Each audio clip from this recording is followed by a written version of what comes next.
If your job at a healthcare facility includes disinfecting against viruses, you know prevention is the best medicine, and maintaining healthy spaces starts with a healthy cleaning routine. Grainger's world-class supply chain helps ensure you have the quality products you need when you need them, from disinfectants and cleaning supplies to personal protective equipment, so you can help deliver a clean bill of health. Call 1-800-GRAINGER, click Grainger.com, or just stop by. Grainger, for the ones who get it done. Americans love scenery. We want to see it all, from one coast to the next, Mount Rushmore down to the Everglades. So hop into a Chevy Malibu and take the scenic route.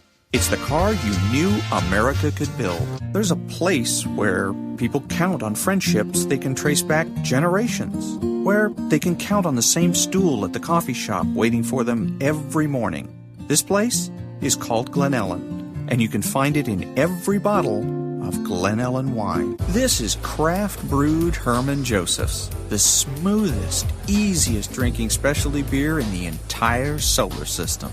And I believe you'll find drinkable in the dictionary right after don't order a beer you can't drink. Zoingo! Boingo! The freestyle pogo with more boing, more bounce. Bounce further, bounce higher with Zoingo Boingo. To see what makes Arrowhead Mountain Spring water different from those other waters, you have to go back to the source. And with Arrowhead, that means going back a little farther and longer than most. Between security challenged and security strengthened, there's one important word: how.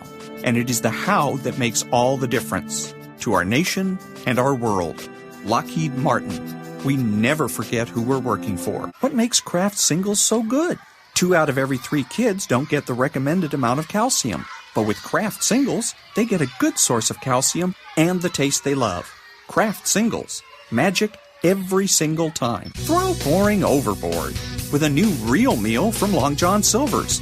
A meal worthy of a plate, just $4.99. Only at Long John Silver's. We may not all be geniuses, but we can all do something smart. Introducing the Hyundai 199 Sonata Lease. It's a smart deal on a really smart car.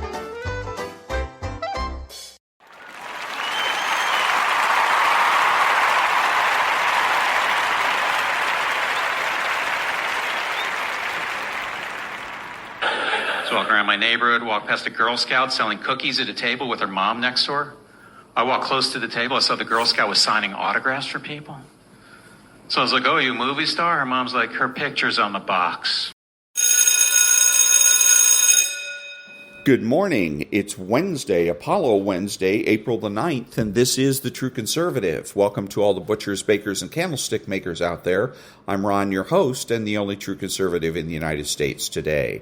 So today, after the Serenity Prayer and the patriotic song of the day, we will have the headlines, patriotic shorts, motivation, Bishop Barron, Ayn Rand, and Apollo. All that and more when I get back.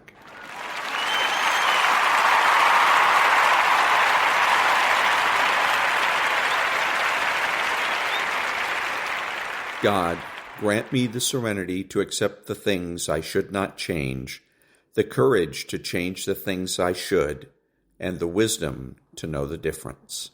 Amen.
Thank you. And now the headlines for Wednesday, April the 9th. Freeway hit and run in Eagle Rock leads to arrest.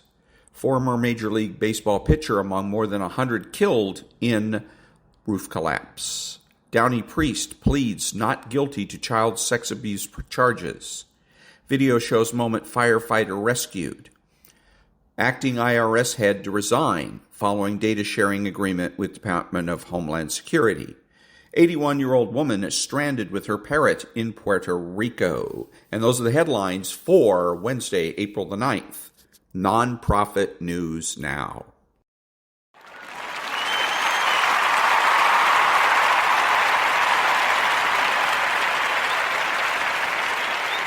Thank you. Now the political corner. Conservatives are laying into progressive Congresswoman from New York, Alexandria Ocasio-Cortez. The question here, is it fair that they're going after her over this? Take a look. She was caught on camera traveling first class on a JetBlue flight last month. She was on her way to Las Vegas to speak at a Fight Oligarchy event with Senator Bernie Sanders, events in which she has been railing against the wealthy elite. We are witnessing an oligarchy in America. When those with the most economic, political, and technological power destroy the public good to enrich themselves, certain ugly kind of politics that at its core is about lying to and screwing over working and middle-class Americans. Other passengers told the New York Post this: nothing says power to the people like ignoring voters looking to say hello and reclining in first class while tweeting about income inequality. And AOC is fighting the system one first class mimosa at a time. What's your reaction? Is this fair ground? And that was the political corner. Back in a minute.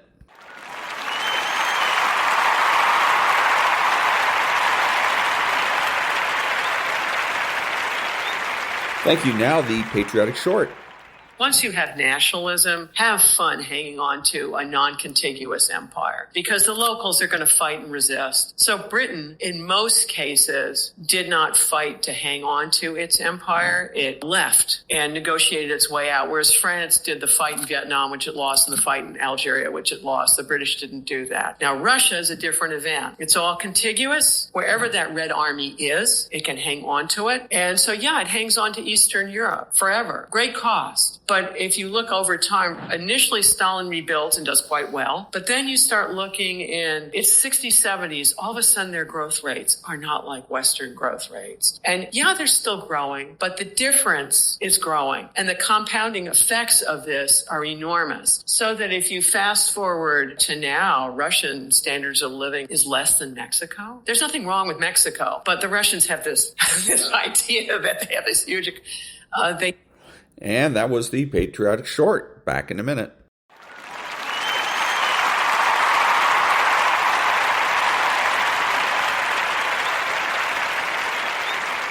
Thank you. Now, a little bit of motivation. To every person in this room who's had a struggle, who's had some pains, who's had some tests, who's got some creative ideas, but you've gone through some really tough stuff. Whatever you do, don't lose your head. Pull your feelings out of it. Your emotions, your negative thoughts, your insecurities, your vulnerabilities. Do not allow these things to control the trajectory of your life. If you are going to birth your dream, your calling, your passion, you can't draw back when life gets tough. You've got to stand up to it and push. Push through it. Tragedy and trials come to everybody. Only the strong survive. The stuff you've been through, don't pay it any attention. If you start something, you're going to finish it. Make a way. Figure it out, adjust, pivot, have a certain level of mental agility, and get it done. Keep going. Press on. This too shall pass. There's nothing that we come up against that's stronger than anything that we possess internally. The world is not giving you what you deserve because you don't think you deserve it. And you need to change your mindset. Why are you timid? Why are you passive? Why are you afraid? There are those of you in this room, you don't need another book. You don't need another course. There are those of you in this room, you don't need to do anything else. You are enough as you are. You just don't believe in yourself in the way you're supposed to believe in yourself, and it comes out when you're talking to other people. They sense that you don't believe it. They feel it.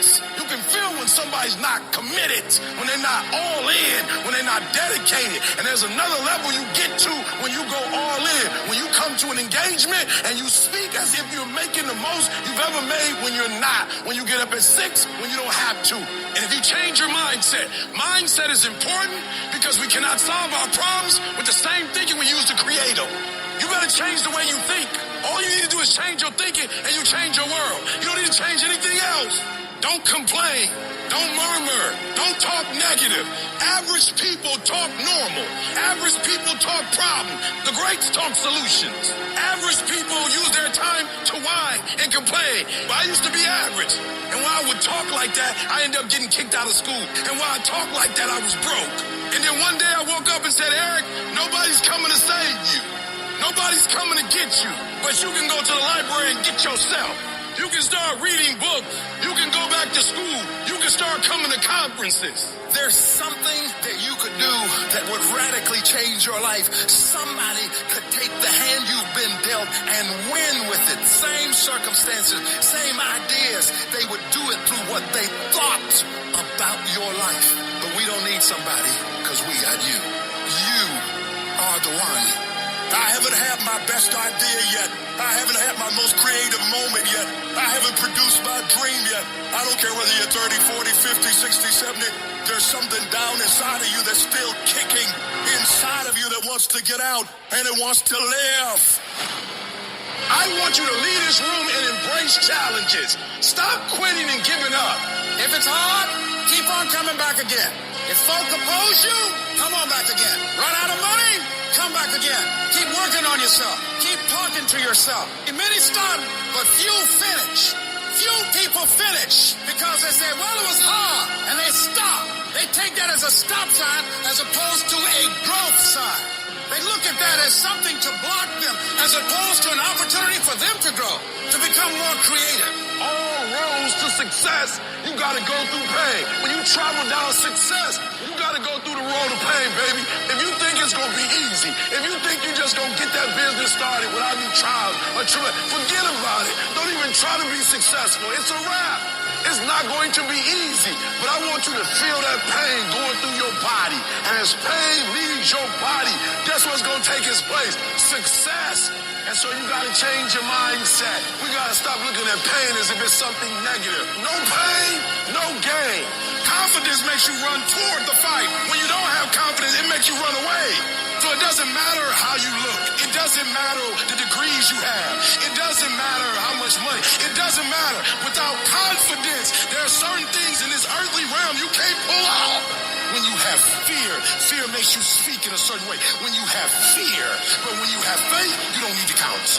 When you have faith, you don't need to go outside. When you have faith, you don't need to see how many horses. When you have faith, you don't need to see how many armies. When you have faith, you don't need to see how many swords. When you have faith, you don't need to count no shields. When you have faith, you don't need to look at the parameter and see how many against. When you have faith, you just believe and it'll happen. As you're going through your go-through, you ready to quit, you ready to give up, you ready to give in because it don't look like you think it should look. And I'm telling you right now, because I care about you. I'm telling you right now, because I've been there. I've done that. You've been in it for 3 years and you about to quit. Oh, you've been doing it for 5 years and it don't look like you think. You put all your money in it. You put all your time in it. People are looking at you crazy. 5 years you've invested. Oh, you put too much in it to quit now. Oh, it doesn't look like you think. You didn't get the grades you thought you were going to get. So maybe I'm not meant to be a lawyer. Oh, most people retreat during the pain. Are broken by the pain. But gladiators approach the pain, embrace the pain, and dominate the pain. The question is, are you a gladiator? I guarantee you, if you can outlast pain, if you can get through that pain, if you can outlast that discomfort, I guarantee you, baby, on the other side of it is success.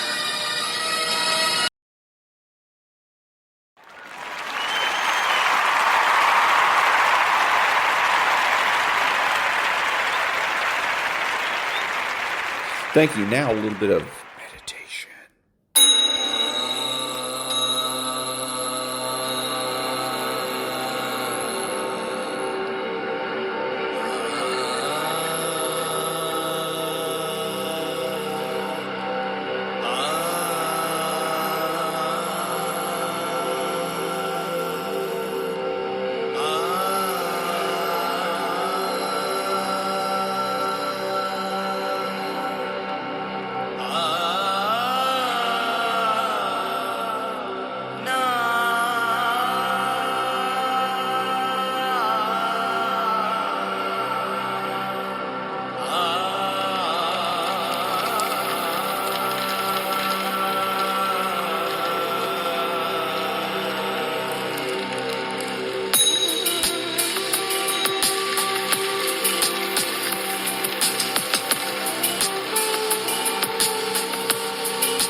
And that was a little bit of meditation. Back in a minute.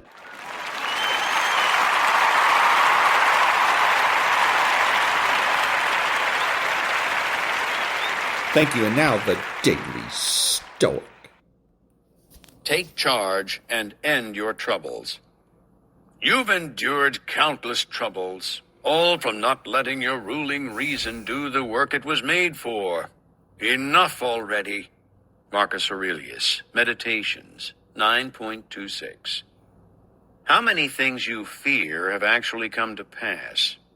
How many times has anxiety driven you to behave in a way you later regret? How many times have you let jealousy or frustration or greed lead you down a bad road? Letting our reason rule the day might seem like more work, but it saves us quite a bit of trouble. As Ben Franklin's proverb put it, an ounce of prevention is worth a pound of cure. Your brain was designed to do this work. It was meant to separate what is important from what is senseless, to keep things in perspective, to only become troubled by that which is worth becoming troubled about. You only need to put it to use. And that was the Daily Stoic by Ryan Holiday. Thank you. And now, Cardinal Robert Sarah. Cardinal Robert Sarah is warning of the dangers of practical atheism within the Church. Citing the downfall of the Soviet Union as a major global victory, Cardinal Sarah now warns of a hardened ideological atheism. While it might not go so far as to deny that God exists, it deems him to be irrelevant to modern life. In the decades since the collapse of the Iron Curtain, he said, this same dangerous disease has run roughshod across Europe, and that Christian-dominated Western civilization is dying or dead, and that it has gained a foothold in the Church. How often do we hear from theologians, priests, and even some bishops that we need to adjust our moral theology for considerations that are only human, he said. Yet, a church based on human resolutions, the Cardinal warned, becomes only a human church. And that was Robert Cardinal Sarah. And now, the Ayn Rand thought of the day. Quote, there are two potential violators of man's rights, the criminals and the government. The great achievement of the United States was to draw a distinction between these two by forbidding to the second the legalized version of the activities of the first, unquote. And that was Ayn Rand from the chapter Man's Rights from the book The Virtue of Selfishness. Back in a minute.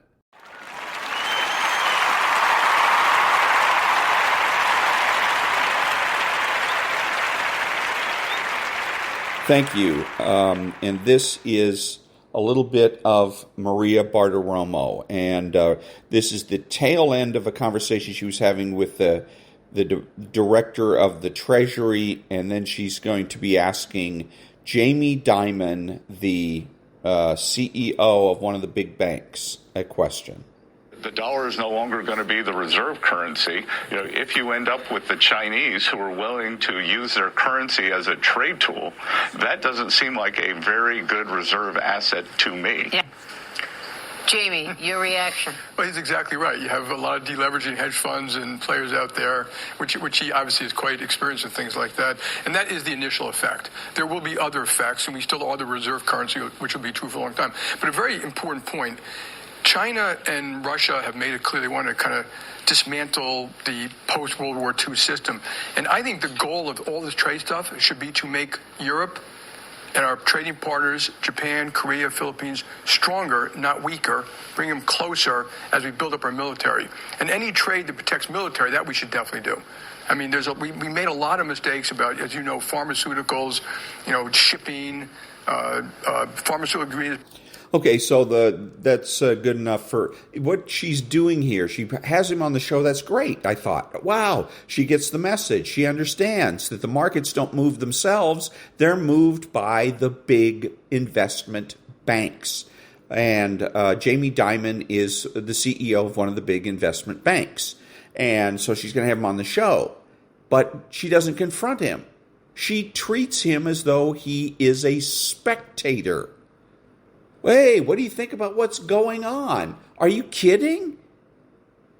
He's the reason that the markets are in the tank. He's the reason that we've been losing value in our 401ks for the past week. Him. The question she should be asking this guy is, why are you selling stock? What are you doing? What are you thinking? And how long do you intend to keep doing this? The other question she should ask him straight off is, are you a Trump hater? Is this supposed to be some sort of punishment? Are you a Democrat? Did you vote for Kamala Harris? Without context, this whole interview is worthless. Non-profit news now. Back in a minute.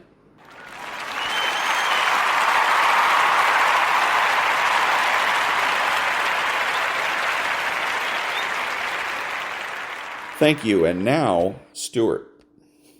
In you. Good morning, everyone, and welcome to Varney and Company. China plays hardball. They have slapped an 84% tariff on all American products, and that's a response to the 104% tariffs we slapped on them. At this point, the markets show a lot of red ink. Start with the Dow, S&P, and the Nasdaq. Look at them, left-hand side of the screen. The Dow coming down maybe 400 points, S&P 40, Nasdaq down 50. The market has actually come back a little bit just in the last few minutes. So here we have a hard line from China. But Treasury Secretary Bessent told Maria this morning to expect deals with other countries coming rapidly. Negotiations with Japan, South Korea already in progress. By doing deals with everyone else, China may be isolated. Now look at interest rates. They're going up. Treasury's not acting as a safe haven. Prices down, yields up. Look at the 10-year is now at 4.44%, up 15 basis points, a huge move in the bond market. As for the 2-year, the yield also going up there. You're back to 379, perilously close to 380. As for Bitcoin, it's down a little this morning, not a rout by any means. 76.9 is your price. But oil, whoa, all the way down, $56.61 a barrel. Oddly, gas prices little changed. $3.23 is your average for regular, down just 1 cent. No change for diesel, still at $3.62. All right, on the show today, the president reverses 2 generations of climate policy. He is boosting the coal industry. Surrounded by coal miners, he signed executive orders that were unthinkable for decades. You have to conclude this administration has abandoned the war on fossil fuels. Another Supreme Court win for the president. The court said the administration does not have to reinstate 16,000 fired government employees. It was Trump's 3rd Supreme Court win in a week. It is another very big day in politics and money. It is Wednesday, April the 9th, 2025. And there it is. Non-profit news now. Back in a minute.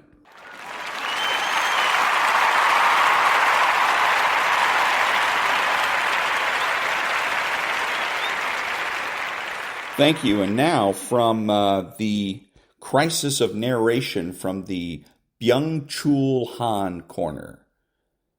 The disenchantment of the world means first and foremost that our relationship to the world is reduced to causality. But causality is only one kind of relationship. The hegemony of causality leads to a poverty in world and experience. A magical world is one in which things enter into relations with each other that are not ruled by causal connections, relations in which things exchange intimacies. Causality is a mechanical and external relation. Magical and poetic relationships to the world rest on a deep sympathy that connects humans and things. In The Disciples at Sais, Novalis says, quote, "Does not the rock become an individual thou when I address it? And what else am I than the river when I gaze with melancholy in its waves, and my thoughts are lost in its course? Whether any one has yet understood the stones or the stars, I know not. But such a one must certainly have been a gifted being." Unquote. For Walter Benjamin, children are the last inhabitants of a magical world. For them, nothing merely exists. Everything is eloquent and meaningful. And that was the Byung-Chul Han Corner. Back in a minute.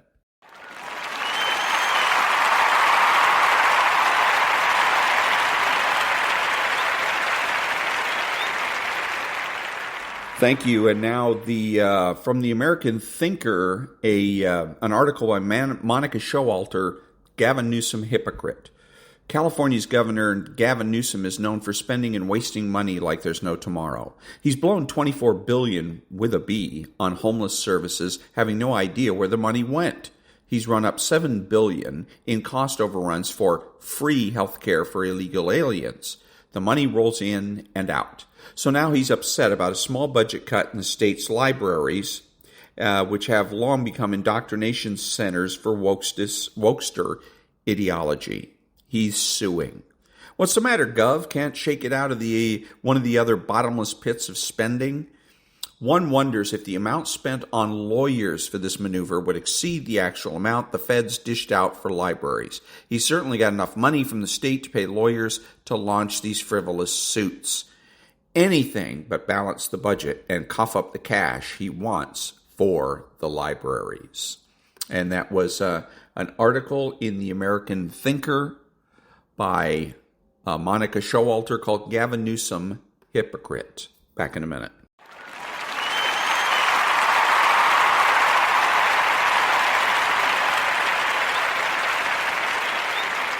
Thank you. And now another article from the American Thinker called Too Little Too Late.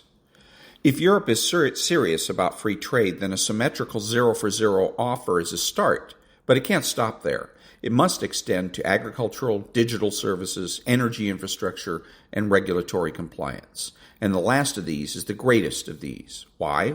Because the overregulated quasi-state that is the European Union cloaks itself in high-minded process while issuing a thicket of overt and covert edicts designed to block market access for entire categories of American goods.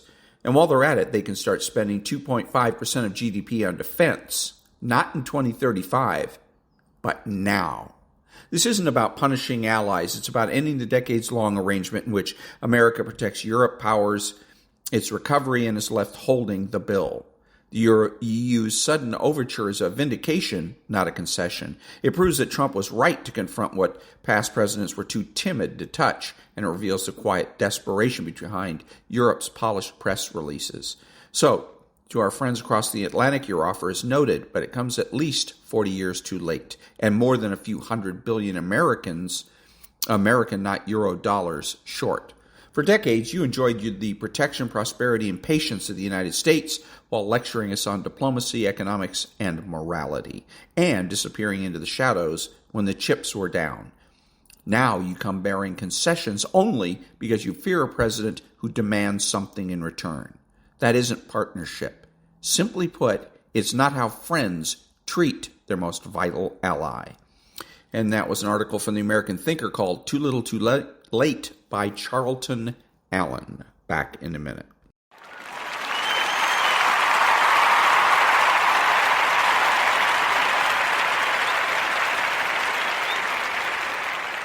Thank you. Now, Stuart Varney's My Take. I hate to break it to the Democrats, but rich people, let's call them the 1%, have not done well since Donald Trump walked into the Oval Office. The left rails against the billionaires, especially Elon Musk. The rich get richer and the poor get poorer. That's their mantra. You hear it all the time. But under Trump, it's just not accurate. The rich still have more money than the rest of us, but they've got a lot less of it now, and things may actually get worse. Believe it or not, the Republicans, yes, those wicked Republicans, are considering raising the top tax rate from 37 to 39.6%. There is also a proposal for a new 40% bracket on income over $1 million a year. The GOP may have to go down the tax the rich road as just a tactical maneuver to preserve Trump's tax cuts. It is just politically expedient. The Republicans may also be responding to the unpopularity of billionaires. A new Gallup poll shows 58% say the rich are not paying enough, so tax them and score some political points. And then there is the stock market. The long rally gave the rich a leg up. The sell-off has chopped them off at the knees. The value of the magnificent 7 tech stocks has gone down $4.5 trillion since December. The 1%ers took much of that loss. Don't expect them to get much sympathy, but let's be honest here about what's happened in the last couple of months. The rich have actually gotten poorer. And if the GOP really does raise taxes on them, they'll have even less money in the future. House Minority Leader Hakeem Jeffries, he says Trump deliberately tanked the economy to benefit his rich friends. Oh dear, how wrong can you be? Liz Peek joining me. And that was my take. Back in a minute. Nonprofit News Now. Back in a minute.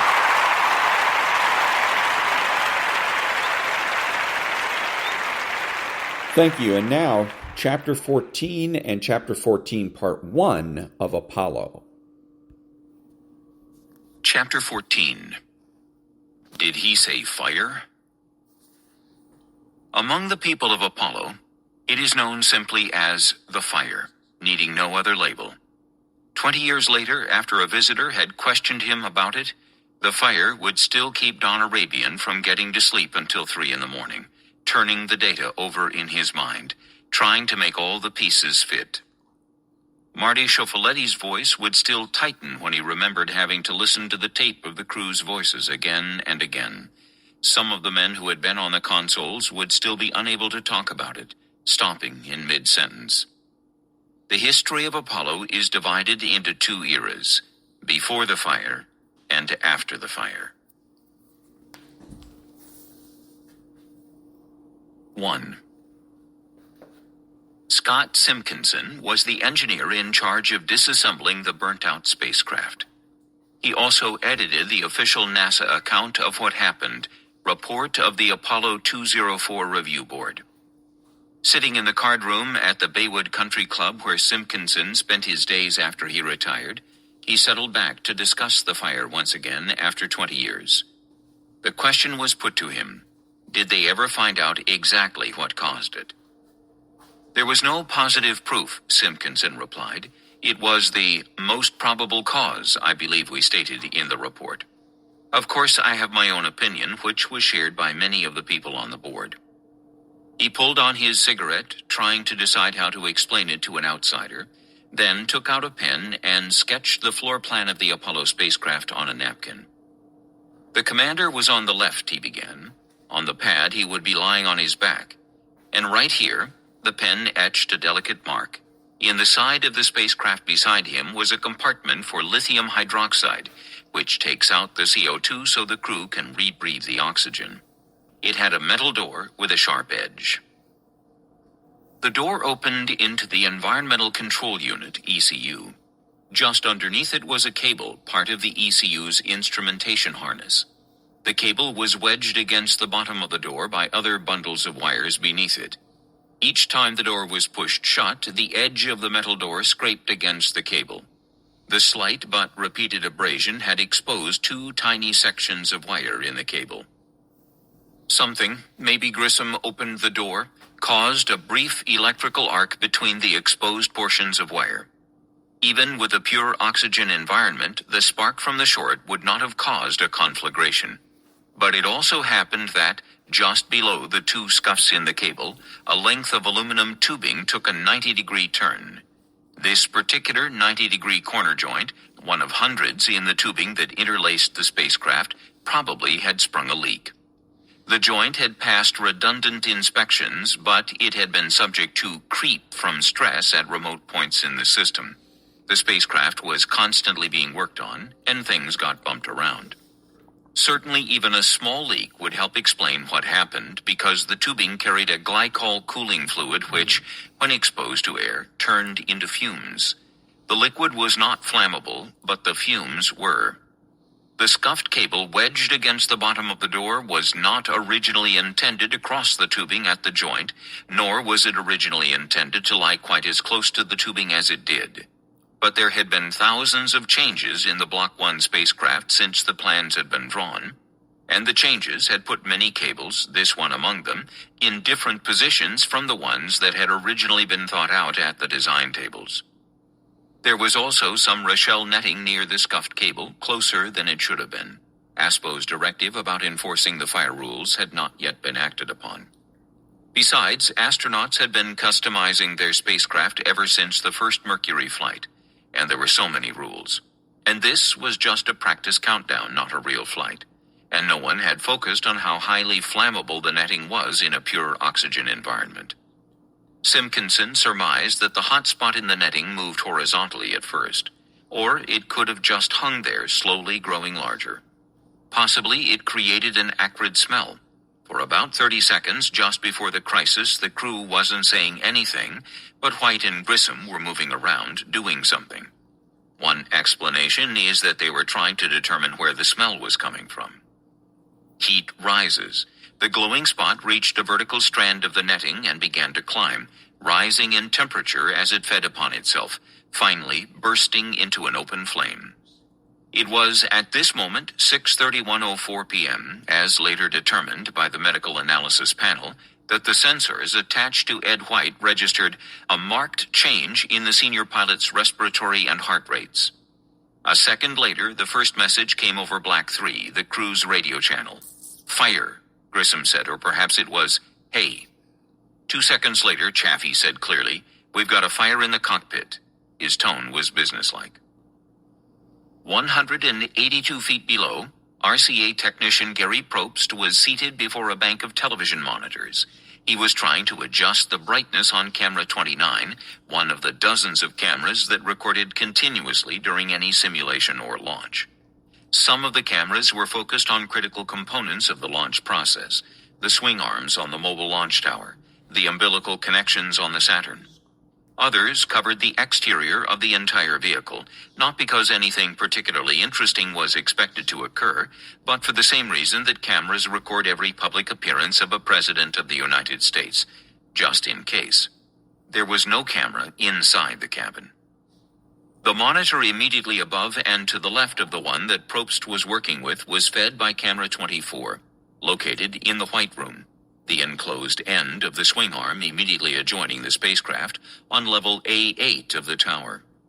Operated by remote control, it showed activity in the White Room, or if zoomed in on the porthole in the hatch, it could provide a partial shadowy view of the interior of the spacecraft as it looked from behind and above the center couch, in effect showing the view over Ed White's shoulder. Probst's primary communications loop was Black 7, but he also monitored Black 3 to keep in touch with events in the spacecraft. He heard the call of "fire in the cockpit" and shifted his attention to the monitor for camera 24. At first, all Probst could see was a bright glow within the normally dim spacecraft. Then he could see flame flickering across the porthole and Ed White's hands reaching above his head toward the bolts that secured the hatch. There was a lot of motion, Probst observed, as White seemed to fumble with something and then quickly pull his arms back, then reach out again. Another pair of arms came into view from the left. Those would have been Grissom's, as the flames spread from the far left-hand corner of the spacecraft toward the porthole. It seemed to Gary Probst that the crew's agony was endless. 4 days later, testifying before the review board, he would estimate that he watched movement within the spacecraft for about 2 minutes before the spreading flames blocked the view. Bitterly angry, he wondered why no one was getting them out. Up on level A8, Don Babbitt, North American Aviation's pad leader on the second shift, was standing at the pad leader's desk when he heard Grissom's first message over the comm box.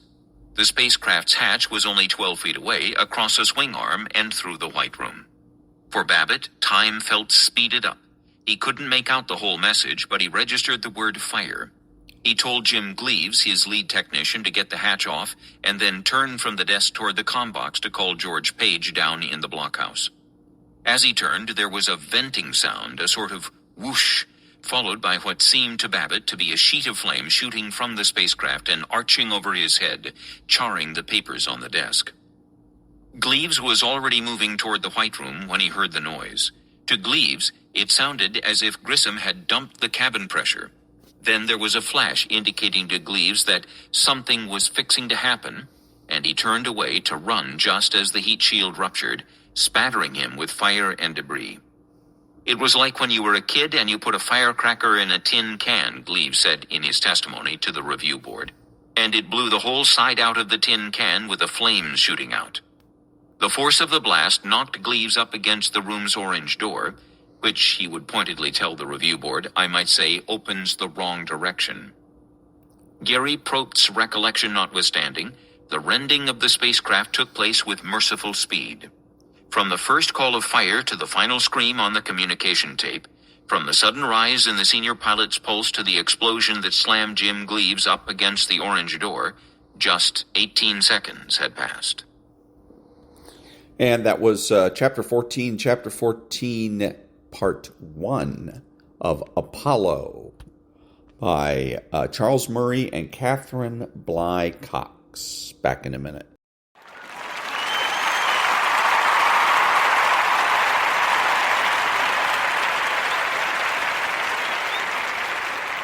This is Ron, your host, the only true conservative in the United States today, bidding adios to all the butchers, bakers, and candlestick makers out there, and reminding you that you are not neutral and that the government has no rights.